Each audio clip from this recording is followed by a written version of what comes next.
На Москва и треба време да го разгледа одговорот на Соединетите држави на големите безбедносни барања на Русија. Во интерес и на Москва и на Вашингтон е диалогот да продолжи. Забелешките на САД и НАТО дека главните барања на Русија се неприфатливи оставаат малку простор за оптимизам. Мы эти два документа рассматриваем в комплексе, с учетом того, что они являются реакцией на проекты договора и соглашения, распространенного нами в декабре, и после межведомственного согласования будем докладывать президенту, а президент будет принимать решение о наших дальнейших шагах. Соединетите американски држави го отфрлија барањето на Русија да и се забрани на Украина влез во НАТО поради заканите од можна руска инвазија.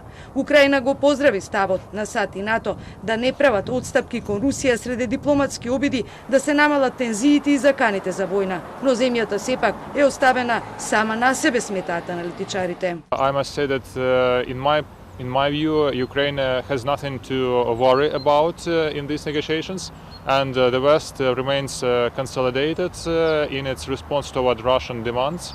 And it seems like the West is not going to give in to Russian demands and to leave Ukraine alone at Russian mercy and before the possible Russian invasion.